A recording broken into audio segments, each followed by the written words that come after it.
Hello, Namaskar. Welcome back to my YouTube channel. More YouTube channel Bubbly Borale আপোনালোক সকলোকে স্বাগতম জনাইছো। দিনৰ পিছত ভিডিও এটা দিম বুলি ভাবিছো, যাৰ কাৰণে বহুত দিন হৈ গ'ল ভিডিও দিয়া নাই। মই ভাবিছো ভিডিও এটা আপলোড কৰো আৰু কিন্তু ভিডিওটো হৈছে আজি একচুয়ালি মই যাবলৈ ওলাইছো এতিয়া নগাঁৱলৈ, মোৰ গাঁৱলৈ।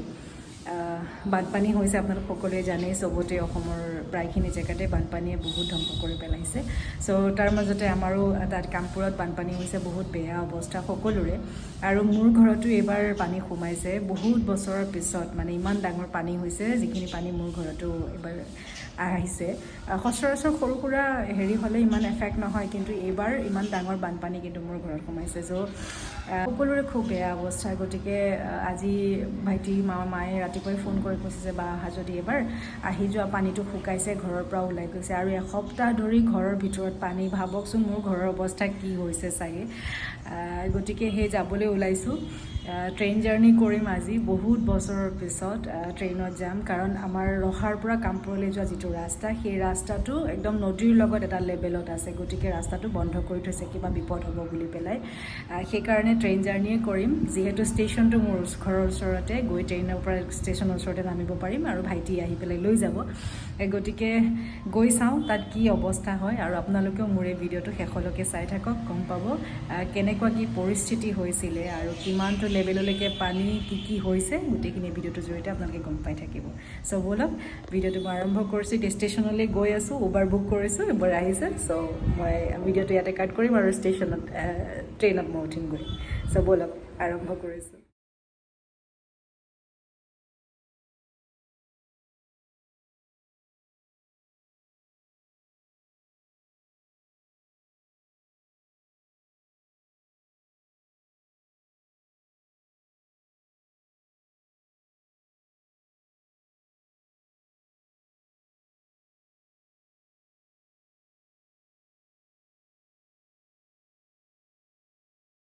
আহি মই ট্ৰেইনত বহিলোঁ, কাৰণ দূৰলৈকে ট্ৰেইনৰ টিকেটটো কাটিছোঁ। ট্ৰেইন ৰখি আছিলে কাৰণে মোৰো অকণমান দেৰি হ'ল, ট্ৰাফিক পালোঁ। চ' ফাইনেলি টিকেটটো কাটি মই এতিয়া ট্ৰেইনত বহিছোঁ আৰু মই এতিয়া মোৰ ট্ৰেকটো আৰম্ভ কৰিম।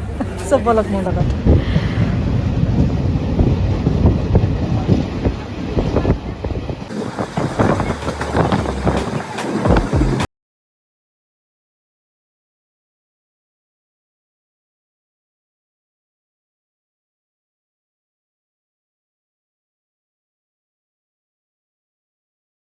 ট্ৰেইন জাৰ্ণিত যদি আপুনি মংফলি নাখায়, তেতিয়াহ'লে সেই ট্ৰেইন জাৰ্ণি কেতিয়াও সফল নহয়। চ' ময়ো বেপাৰীৰ পৰা 20 টকাৰ মংফলি কিনি ল'লোঁ, কাৰণ ব'ৰ হৈ আছিলোঁ। চলো টাইম পাছ কৰতে।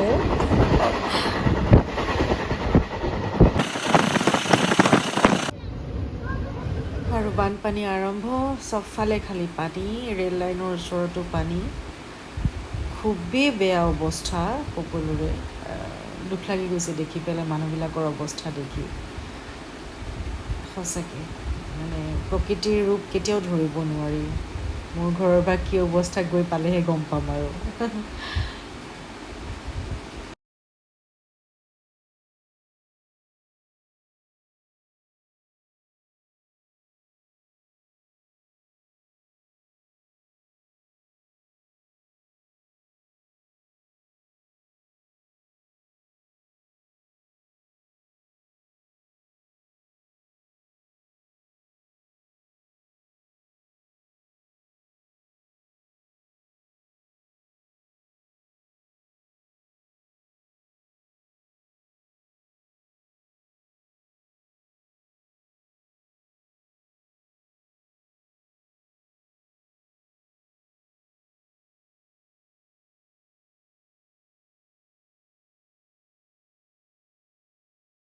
মোৰ ঘৰৰ ভিতৰৰ অৱস্থা, ঘৰৰ ভিতৰত এবেগেটৰ ওপৰত পলস পৰিছে।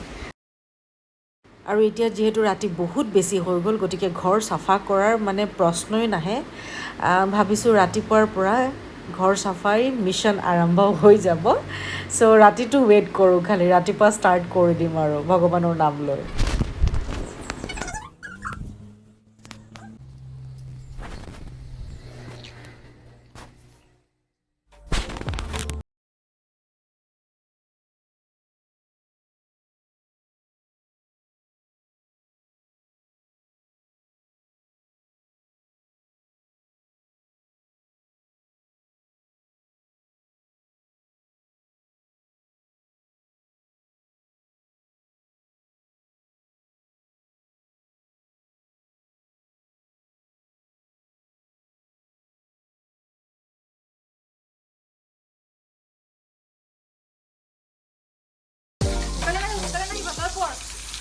কৰিলে বুলি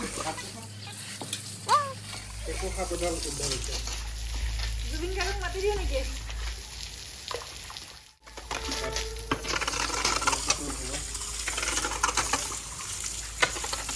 এক ধোদু তুমি এসে বুড়ি দাঁড়াই দিচ্ছি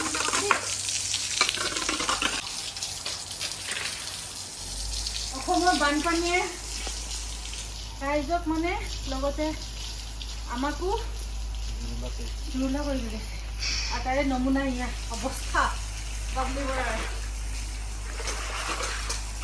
কাঠে পানী কাঠে নহয় বুকুলৈকে পানী ত' উপায় নাই নকৰিলে কাম কৰা মানুহ পোৱাও টান মানে চবৰে যিমান এনেকুৱা অৱস্থা হৈছে চবৰে ঘৰত বানপানী সোমাইছে সকলোৰে ঘৰত একে অৱস্থা গতিকে হাতে কামে লাগি যোৱাই ভাল আৰু বুলি ভাবিলোঁ এনেও বোকা স্বাস্থ্যৰ কাৰণে খুবেই ভাল আজিকালি ট্ৰেণ্ড হৈছে বোকা মই অকণমান আৰু বিহুৰ ফ্লেভাৰ এটা লাগিছে আৰু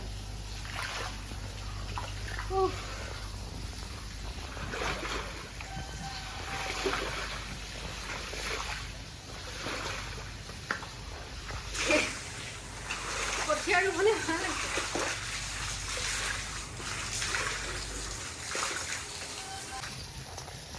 লগত এডাল দুডাল মেগীও পোৱা যায়